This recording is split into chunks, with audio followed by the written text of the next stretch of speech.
Announcing a special offer from the International Hospitality Institute. From now until December 9th, 2021, IHI is offering a 20% discount to attendees at GHS who are not already members. Individual, corporate, and allied memberships are available.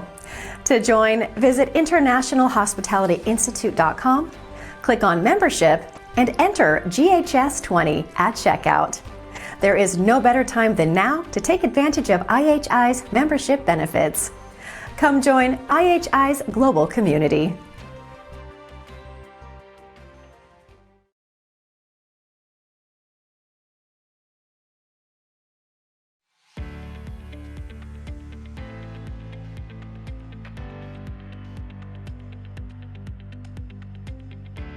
Hello, everyone.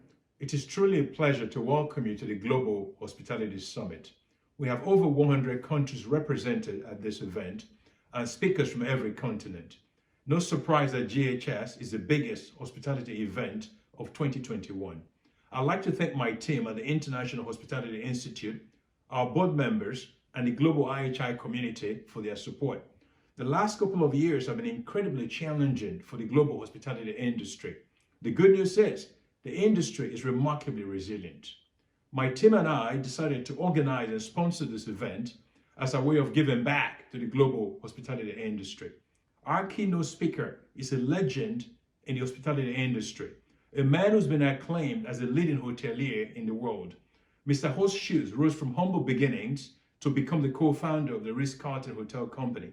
He also founded the Capella Hotel Company. At IHI, our mission is to light the torch of hospitality worldwide. Mr. Horst is a true hospitality torchbearer.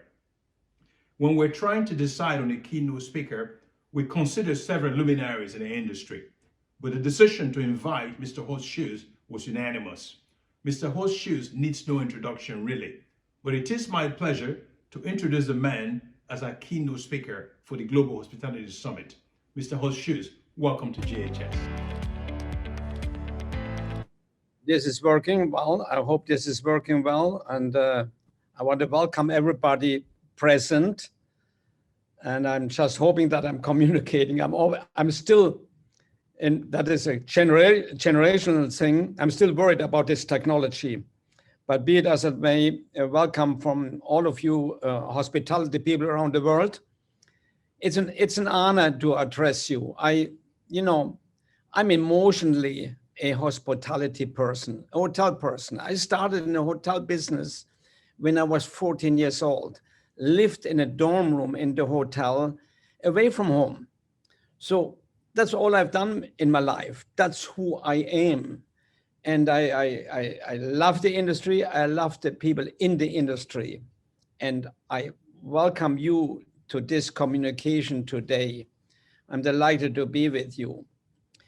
Yes, as Jeffrey said, there were some challenging years in the hospitality industry. But you see, that is the one thing, and I'm being questioned so often, what should have been done, what should be happening?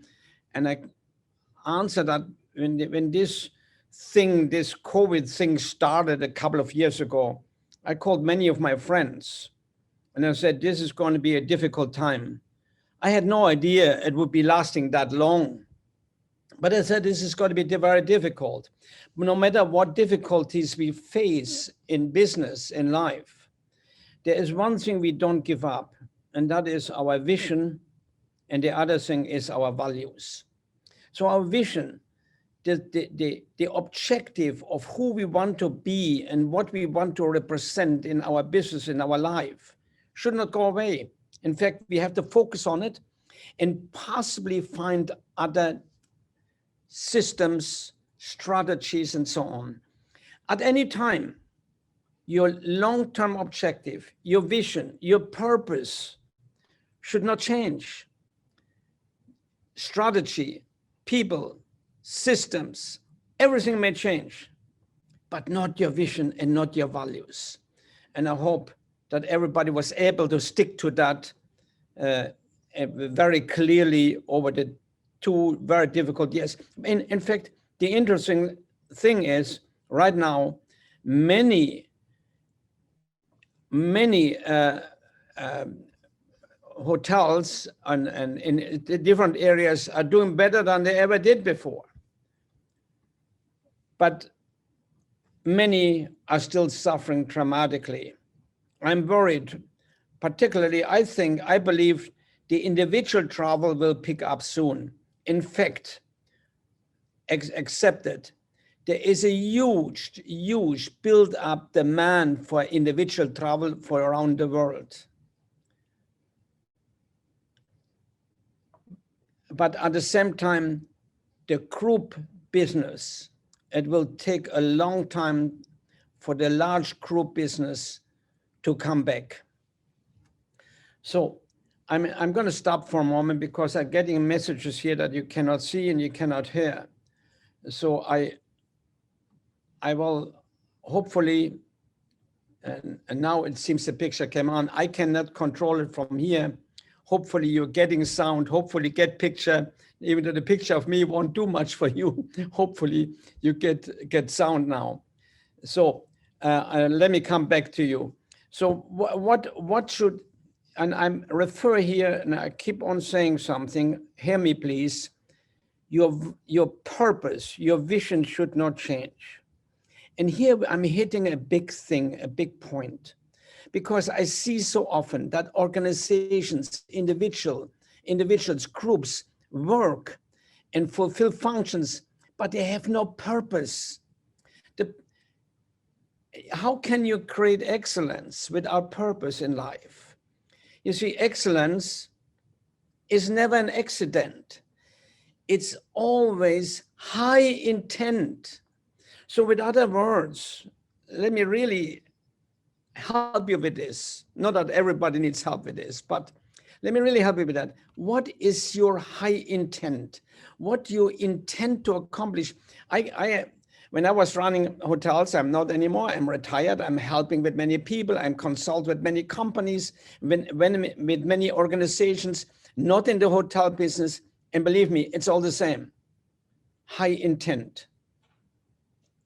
One second.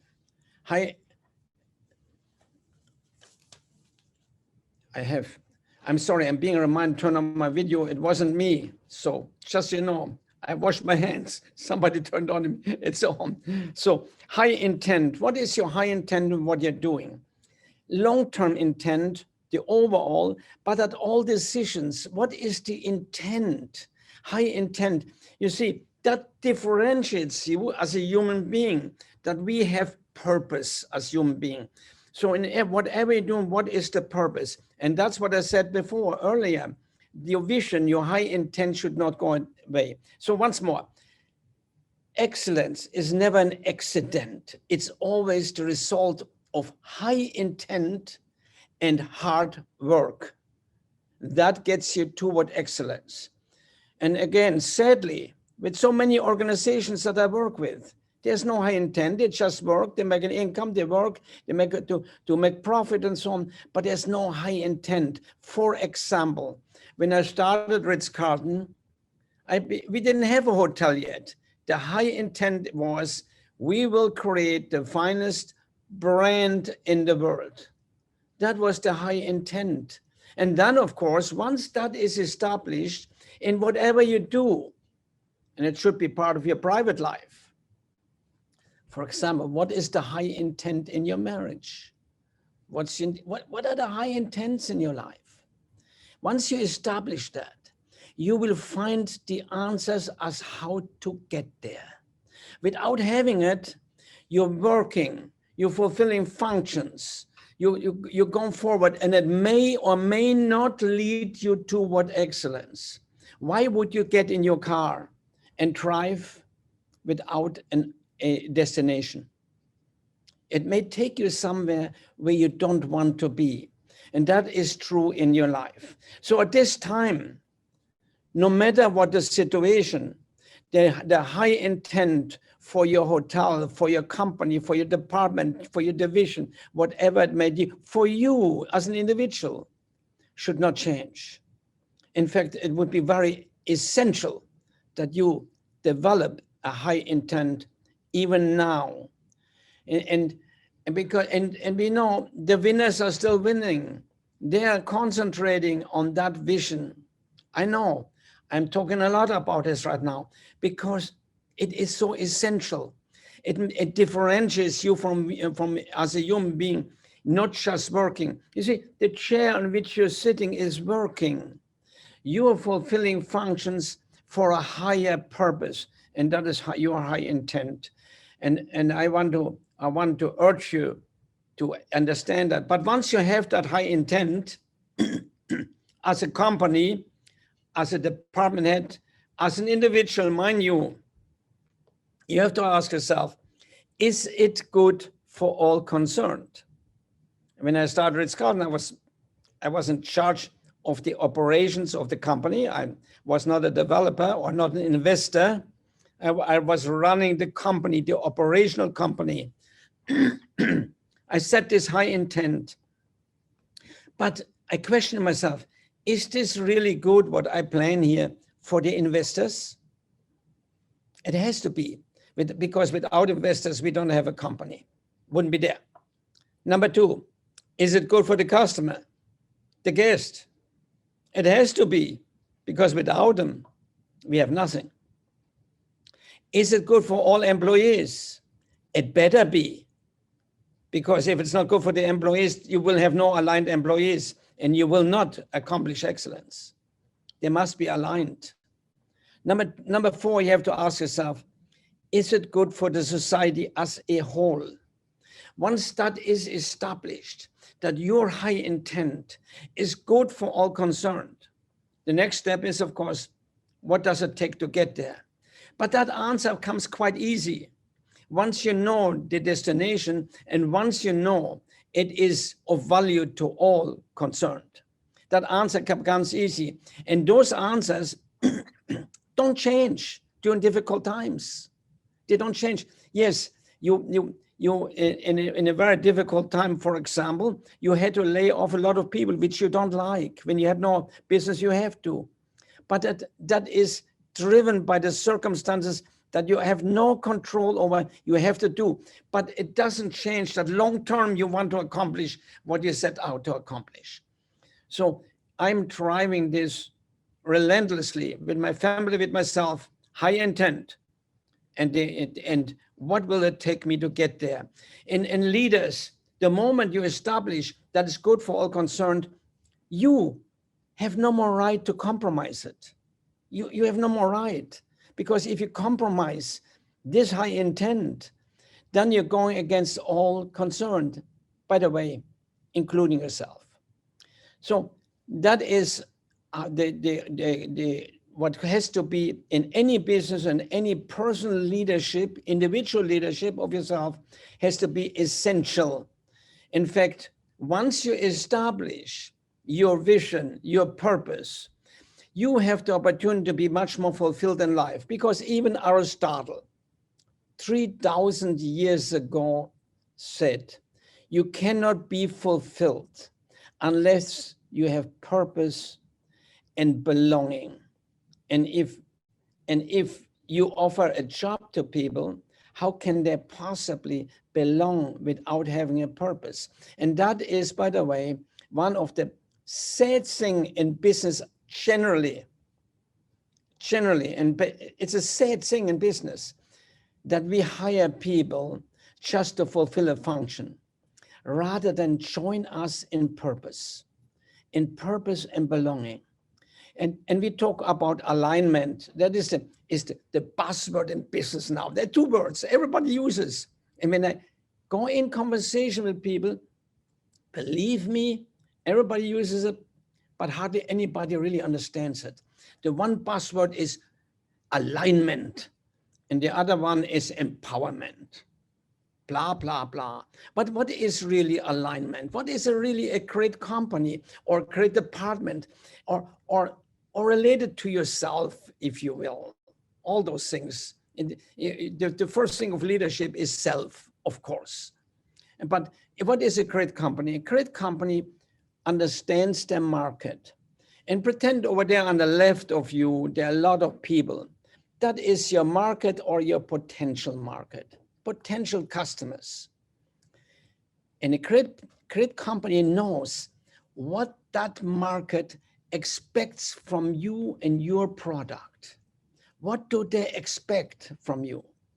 You have to know that in order to satisfy that market, what their expectation is from the product that you have, not yours. It's not about you, it's about them. So once you understand what that expectation is, you have to be sure on the right, there are also a lot of people. That is you and your employees. Then you have to be sure that every one of your employees understands what the expectation is. It's not about you, it's about them. And once you know, your employee all know what the expectation is of the customer, potential customer, about your product, then you as managers create processes, systems, measurements, controls to make sure it happens. That is management. But it's not leadership. Leadership creates an environment in which the employees want to do that. They want to deliver what the customer wants because they want to deliver it because they feel part of the organization. They understand, the employees understand your vision.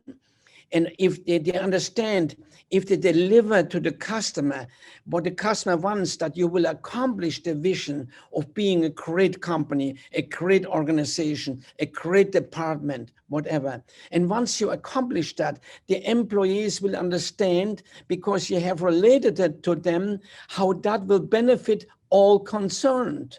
How that will benefit them, that they will make more money, that they will be more respected, that they have more opportunity, all those things you want. You see, the motive that you have as a leader should be also synonymous with the motives that a human being has that works with you. But you have to relate it to them. You have to let them know. In fact, so how do you create that workforce? You select them to be part of you.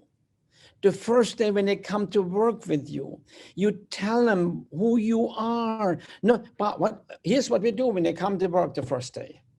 We made them fill out a lot of papers. We tell them we're a team here. Whoa, team, the pathetic team speech that I hear in every company. We are a team. Whoa, whoa, whoa. What is a team? A team is a group of people who have a common vision, a common objective, and help each other toward that objective for the benefit of all concerned. But we don't tell them their objective. We just tell them we are a team. And then we turn them over to somebody else to show them the ropes, even though you're not in the rope business. We show them the ropes. We let them go to work the first day to work. That's not how you align people. That's no alignment. Alignment is if you the first day teach them, here's who we are. Here's what the customer expects from us. Here's why we do this. Here's how where will lead us. Here's our dream. Join a beautiful dream. In order to accomplish that beautiful dream, that beautiful dream has a lot of benefits. Show them the benefits if you get there. But in order to accomplish it, we have to work and support each other. Now, that is alignment, to understand. So the employee understands what the customer expects and understands who you are, what they're part of. Suddenly, they're not just hired for function. Remember, the chairs what you're sitting on is functioning, but you're hiring a human being. Now they're part of something. This doesn't change. All that doesn't change because we go through a difficult time. It doesn't change. We have to stick to it and go and move forward. Move forward to create excellence in what we are doing. It doesn't matter what market segment. People tell me, oh yeah, in fancy hotel like Capella and so on. And it has nothing to do with it. The Capella guest is a different market. They expect different things. But the Red Roof Inn guest also wants excellence in us a market themselves. And we have to understand what that market expects from us. Depends what market you serve. That's it. And excellence generally doesn't cost any money. You see, I hear a lot. Everything is changing. I'm sure you're hearing it. Oh, high tech and everything is changing. And allow me to tell you that that's a lot of baloney. Everything is not changing. And most of all, the most important thing that a customer wants from you, be with me here, will never change. The customer, no matter in what business, wants to be respected. And that never changes. And particularly us in this beautiful hospitality industry, they want that from us particularly much. They want hospitality. They want caring. And let me tell you, the first person that wrote about hospitality, that is kind of really interesting. And even though you're religiously not connected to that, that has nothing to do with it, so just hear me out. In the year 500, Saint Benedict, who in Europe created monasteries, the Benedict order, they were throughout Europe. And when people traveled at the time, men, they stopped in monasteries for shelter. And Saint Benedict wrote to the abbeys, to the leaders of those monasteries in the year 500. If a guest arrived, listen to this, if a guest arrives, treat him as if it was Jesus himself. Bow before him. Invite them for dinner. Join them for dinner if they're alone, but first wash their feet. Give them full, caring, loving hospitality. That was written in the year 500. We have to question ourselves. How close do we come to that? We don't wash feet and so on. I know. I haven't either. But caring for the customer, that won't change. The technology that everybody says is changing everything. Yes, it changes a lot. But we can use technology. For example, there is an outstanding product, KYC. Doesn't matter.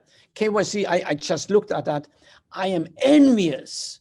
If I would have had that technology, I could have served so much better. When I was doing Ritz-Carlton, I could have done so much more. So there is technology that helps you to do exactly that and save money at the same time. But there's other stuff in technology that will go against hospitality. Here's this thing. What is excellence? Let's talk about excellence a little more. My favorite subject, most of you know, I wrote a book, Excellence Wins.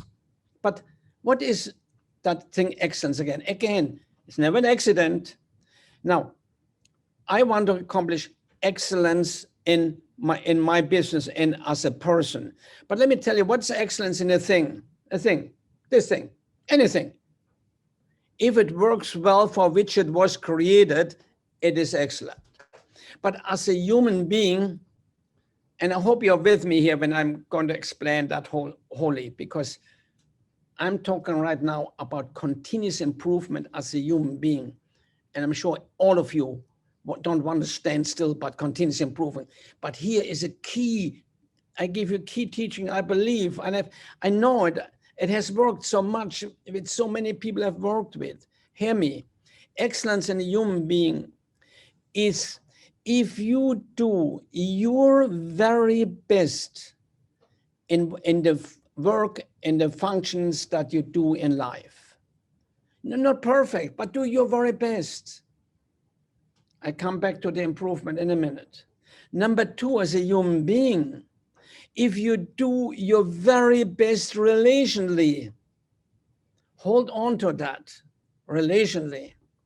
Number three, if you do your very best morally and ethically, if in those three things you do your very best, you're a human being of excellence.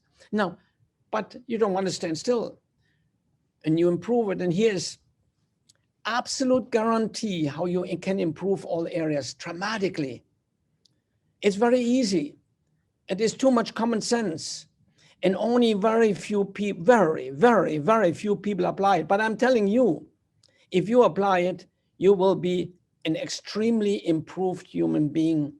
Number one, in your functioning, ask yourself, at least once a week, say to yourself, my work, how could I do it better?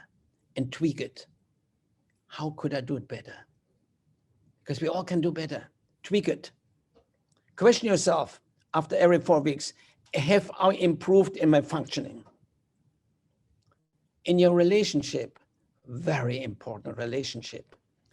Question yourself 4 times a day, how could I do it better? If you pass by somebody, that's an instant of relationship. Ask yourself next time, how could I have done that better? How could I have treated that person finer? Instead of saying, hey, I could have said, good afternoon, how are you today? And you created a better relationship. If you talk to a customer, if you have a sales call, question yourself after that sales call, how could I have done this better? Ask yourself 4 times a day, after any encounter, how could I have done that better? And you will build your relationship to a peak of relationship management in yourself. Of course, morally and ethically, ask yourself, how can I do it better? Now, that relationship thing I'm stressing, because that's our business. Our business is a relationship with guests. As we welcome guests, good morning, how are you? And so, hey, what am I really saying when I say hi to a guest? Hi, I'm saying we're equal.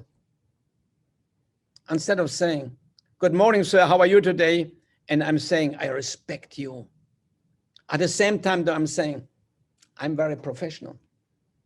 See, this learning, this continuous improvement, if we do this, then we bring ourselves and consequently our company, and consequently we're serving our guests and our employees better. You see, the huge honor as a manager, as a leader, is that we have the opportunity to positively impact the life of many people, our employees, impact their life positively by teaching them, by helping them to improve. But we have to improve ourselves. All those things don't go away because there is a difficult time, there is a recession and so on. Now, as a leader, that's how we set up ourselves as leaders. We look forward, we have a great vision, we constantly improve toward that vision. We know by proving constantly toward the vision, we serve all concerned, which should be our life, which is fulfilling. Aristotle also said that happiness is part of being part of creating excellence. Basically, that's basically what he was also teaching. So why wouldn't we make sure that we create that happiness for ourselves and create excellence and make sure that the people connected to us are part of creating excellence to the market who we serve in the industry that we serve. Those are, in my opinion, beautiful things that I have to concentrate on. I know, we get sucked into difficulties of the moment. And others, of course, that is a Stephen Covey teaching. Don't get sucked into the moment only. Work on the future at the same time. And that's, of course, what I'm preaching here. Work on the future, look into the future, and don't get pulled into the moment only, because if you stay in the moment, if you only work the moment, you will stay on the level of the moment and will not improve as an individual or as an organization. We in this industry have a beautiful industry. I am grateful. I'm grateful to God. I'm grateful that I had a chance to work in it for 60 years plus. Yes, since I'm 14 years old. It is so beautiful. It is so beautiful to be part of that, because I know it is our business to make people feel well. What an honor that is, and help at the same time as managers, people to succeed. So I certainly wish you tremendous luck of that in that. But don't forget, it is not you all by yourself. Don't give up by managing, by only thinking leadership is about others, leadership is about you. But it's not you by yourself who can accomplish it. It is the employees. And for that, you have a thought, and I touched on it. Don't just hire people. Select people to be part of it. Don't just put them to work. Orient them to who you are, what the customer wants, what they're going to be part of. And then sustain it by a relationship of respect and honor. Understand, and you all know, most of you know in our industry that I coined the phrase, we are ladies and gentlemen serving ladies and gentlemen. What did I try to say with that? I want to say with that, every one of our guests are we are to treat as ladies and gentlemen. We are to treat them even if some of them don't deserve it. And the next thing I try to say with them, and we do it as ladies and gentlemen, not as servants. We are not servants in this industry unless we sentence ourselves to be, by being mediocre and by acting as servants.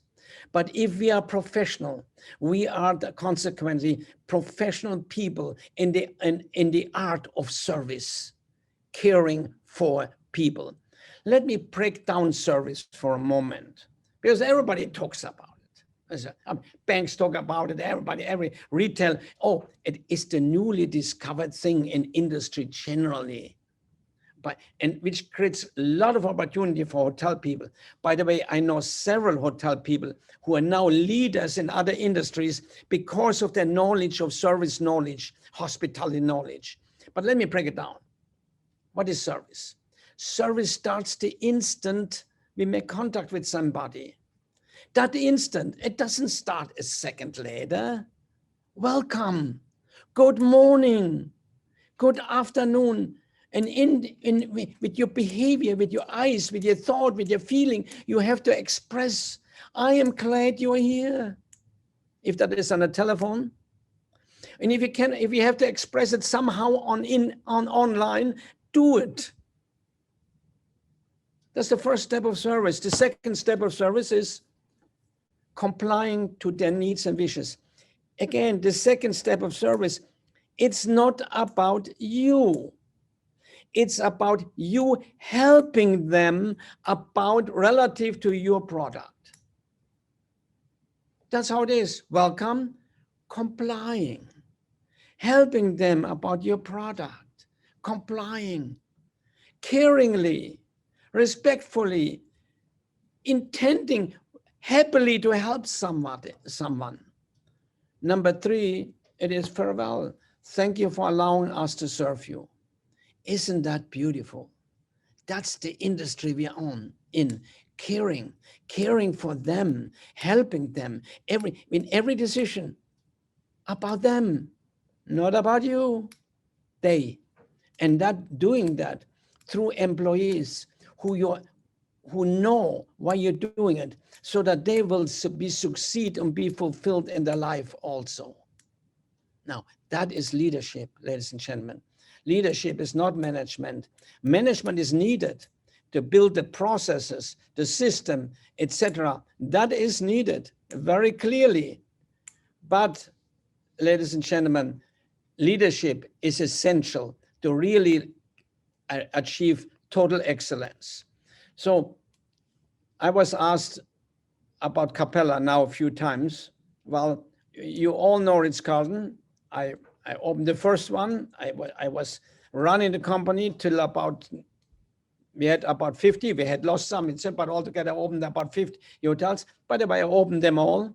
I went to orient the people. If that was Shanghai or Berlin, it didn't matter. I went to orient the employees, or Philadelphia or Hawaii, it doesn't matter. Every hotel that we took over and every hotel that we opened new, I did the orientation with the employees because I wanted to let them know that they're truly part of something, that there is not a them somewhere in the office, that I too am here to serve the customer and support them, that I am the support system of the employees. So we do everything. Later with Capella, I did the same thing. I retired from Ritz-Carlton, by the way, on a Friday. And I was asked, I'm responding to that question here. I retired on a Friday because I was traveling 250 days a year and the painting was painted. Doubling around of it made no more sense. And frankly, my wife convinced me it's time that he spent more time at home. So I retired on a Friday, but on Monday, I went back to my wife and said, I want to do it one more time. And first she was upset, and then finally she said, I would support you. And because I had a dream, a new dream. I could see a hotel company in the ultra luxury segment. Now, there were many ultra luxury individual hotels, but I want to be the first one that kind of moved really into that very deliberately. And that's why I created Capella. And our first hotel, we had some non-branded hotels to support us. The first Capella hotel was the Capella Hotel in Singapore, which, by the way, most of you saw when President Trump was meeting with Kim of North Korea in Singapore. That was in a Capella hotel. So we created Capella, and of course, you probably all know the Capella in Ubud was just voted best hotel in the world. And the Capella Hotel Company, second best hotel company in the world. Now, I sold the company 2 years ago, somewhat like two years ago. I'm not with it anymore, but it was to move into that ultra luxury level. What is right and what is wrong with that? It just serves a different market. It doesn't matter what market you're in. Again, in this case, I said, what does that market expect from us? For example, they don't want any check-in or check-out. All right, I had to deliver that to that market because that was a high demand of that market. And every one of our employees had to understand that, et cetera, et cetera. So, but it doesn't matter what market, as long as you understand your market. Make sure every one of your employees understand it and deliver to that market what that market wants. And again, with all the technology there is out there, the one thing will not go away. This beautiful thing that people want other people to care for them. And isn't it wonderful that is part of what we create in our industry? Isn't it great? Oh yes, we have to have processes to deliver and process to make beds and process to clean and I know, believe me, I know. After all, I started as a dishwasher. I wash dishes. I clean tables. I clean floors. I made beds, guys. I didn't fall through the ceiling and all of a sudden was running a hotel company. I assure you. And the best time I had was as a waiter. I love our industry. I love you, ladies and gentlemen of the industry. And accept it. Let's put pride back into the industry. The pride. There is some little pride left in the industry. It disturbs me. Something so beautiful and not be proud of it, that we are working it, that we are delivering, that we teaching, caring for people, etc. So let's put pride into it by being sure that we establish beautiful visions for our company, for our department, and of course for ourselves. Let's be sure that we share this vision, that we invite people around us to be part of this vision, to show them that we are part of something beautiful. And put passion and thought into these people, passion to serve, passion to be nice, passion to be great, passion to be respected because of we are nice. Wow. And I want a final thing on that, because I know I'm running out of time and I want to go over time. Final thing on that. A few years ago, I went to the 5-star awards in New York. Forbes 5-star award for all the general manager from around the world, and the 5-star, some 4-star people were there and so on. And the Forbes guy introduced me that I was there. I was only an invited guest. I had retired. They said Horst Schulze in the room. Everybody stood up and applauded and shouted even. Did they shout? Did they applaud me? No. They shouted and applauded the image of Ritz-Carlton, which reflected on me, which was created by many, many people, busboy, waiters, maids, doormen, create that image. I was only part of it. But what about them? What about those busboys and so on? I can assure you, and some of you know it, some of you worked for Ritz-Carlton, even today still. Now, when I was running Ritz-Carlton, we were always voted #1 in the world as a hotel company, or #2.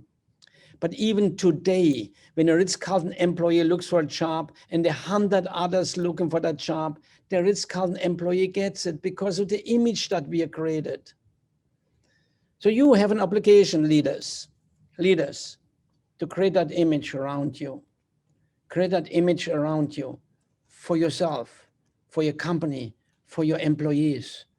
That's what you're doing, creating excellence for all concerned in a way, in an industry that is beautiful. I wish you the best, all of you.